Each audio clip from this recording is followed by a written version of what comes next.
প্রমাণ হচ্ছে ভাঙড়ের দুই নেতা, বিশেষ করে আরাবুল ইসলাম আর কাইজার আহমেদ নাকি আইএসএফ এ বেশি নীতি নৈতিকতা দেখাতে গিয়ে বামেরা আজকে শূন্য। তো আপনারাও সেই বামেদের পথেই কি মানে নীতি নৈতিকতা ধরে রাখবেন? তাহলে আপনাদেরও ভবিষ্যৎ মানুষের জন্য আন্দোলন করি। আপনি আবার এখনো বলছেন নীতি নৈতিকতার ক্ষেত্রে, সেক্ষেত্রে আরাবুল বা কাইজারদের ব্যাকগ্রাউন্ড দেখে আপনারা নেবেন, কিন্তু আপনারা তো শিল্পপতিদেরকে ক্যান্ডিডেট করেছে, তাহলে সেক্ষেত্রে তাহলে নীতি নৈতিকতার দুই নেতা, বিশেষ করে আরাবুল ইসলাম আর কাইজার আহমেদ নাকি আইএসএফ এ যোগ দিচ্ছেন, কি বলবেন এটা? দেখুন, ব্যাপারটা হচ্ছে এই ধরনের তো অনেকে আপনার সঙ্গে যোগাযোগ করেছে না। এই ধরনের প্রথম বলে রাখি, এই ধরনের অনেকদিন অনেক খবর ছড়াচ্ছে, তৃণমূলের পক্ষ থেকেও ছড়াচ্ছে, আবার অন্য জনেরাও ছড়াচ্ছে। ব্যাপারটা হচ্ছে আইএসএফ এর রাজনীতি একটা মূল্যবোধের রাজনীতি করে। আইএসএফ মারামারি, হানাহানি, হিংসা এই সমস্ত রাজনীতি করে না। যাদের পাস্ট রেকর্ড এত খারাপ, তাদেরকে আইএসএফ দলে নেবে কি নেবে না, অনেক ভাবনা চিন্তা করে। এক নম্বর কথা।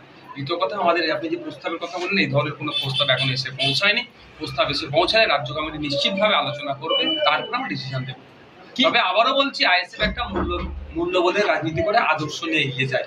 আদর্শচ্যুত মানুষের এখানে কোনো জায়গা না। কিন্তু বর্তমান যুগে বেশি নীতি নৈতিকতা দেখাতে গিয়ে বামেরা আজকে শূন্য। তো আপনারাও সেই বামেদের পথেই কি মানে নীতি নৈতিকতা ধরে রাখবেন? তাহলে আপনাদেরও ভবিষ্যৎ যদি শূন্য হয়, তাদেরকে নেবেন। দেখুন, আমাদের লক্ষ্য হচ্ছে সমাজ ব্যবস্থা পরিবর্তন করা। মানুষ ক্ষমতা দিলে, মানুষ বেশি জায়গা দিলে বেশি ব্যাপকভাবে লড়াইটা করবো গণতান্ত্রিক প্রক্রিয়াতে। মানুষ স্বল্প জায়গা দিলে স্বল্পভাবে।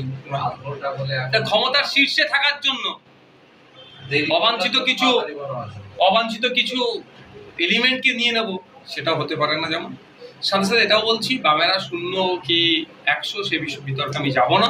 তবে একটা কথা আবারও রিপিট করছি, আমাদের দলের যে স্লোগানগুলো আছে, স্লোগানের মধ্যে নিশ্চিতভাবে আপনারা দেখেছেন, বা আমরা যে লক্ষ্যে এগিয়ে যাচ্ছি, মূল্যবোধকে সামনে রেখে এগিয়ে যাচ্ছি। মূল্যবোধকে বিসর্জন দিয়ে কিছুই নয়।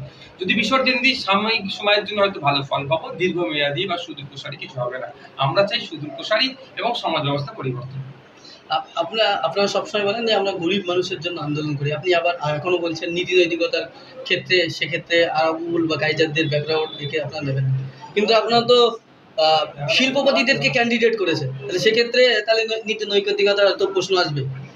আমরা অত্যাচারিত, বঞ্চিত মানুষের জন্য আমরা আন্দোলন করি। মানুষের হাতে যাতে টাকা আসে, মানুষের পেটে যাতে ভাত আসে, মাথার উপরে যাতে ছাদ হয়, ফ্রিতে যাতে শিক্ষা পায়, সেই লড়াইয়ে রাজনীতির ময়দানে এসেছি।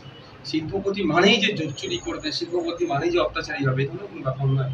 আপনি যে শিল্পপতির কথা বলছেন, আমি তাকে নিজে প্রশ্ন করেছিলাম টিকিট দেওয়ার আগে, যে শ্রমিকদের হয়ে আমি গলা ফাটাই, তাদের 1000 বিড়ি বেঁধে 163 টাকা মতো, 263 টাকা কত পয়সা মতো মজুরি হয়, 150-120 টাকা দিয়ে কাজ করে নেয়। আপনি এই কাজ করেন নাকি? তিনি আমাকে কিন্তু জোর গলায় বলেছে, যদি কেউ আমাকে কেউ প্রমাণ দেখাতে পারে, আপনি যে শাস্তি দেবেন মেনে নেবো, বা এই ধরনের অনেক কথা বলেছেন। সেই শিল্পপতির সাথে আমি কথা বলেছি, যথেষ্ট তিনি অনেস্ট, এবং তার ব্যাকগ্রাউন্ড দিয়ে শুনলে আপনারা অবাক হয়ে যাবেন। আলিগড় মুসলিম ইউনিভার্সিটি মুর্শিদাবাদ ক্যাম্পাস আজকে দেখছেন, এই ক্যাম্পাস হওয়ার পিছনে 5টা মানুষের যদি লড়াই থাকে, তার মধ্যে ওয়ান অফ দেম হচ্ছে ওনার লড়াই আছে। ওনার বাসস্থানে, ওনার জায়গাতে উনি ক্যাম্পাসের জন্য জায়গা দিয়ে লড়াই করছেন। শিক্ষানুরাগী তিনি, যেমন শিল্পপতি একদিকে, যেমন তিনি শিক্ষানুরাগী। তার আমি কোনো ক্লেম এখনো পর্যন্ত পাইনি। যদি ক্লেম পেয়ে থাকি, আমরা শুধু শিল্পপতি না, সাধারণ মানুষ আমাদের দলে যারা আছেন, যদি কোনো ধরনের ঘটনা ঘটে থাকে, তাকে থেকে পার্টি থেকে ডিস্টেন্স মেনটেন হবে।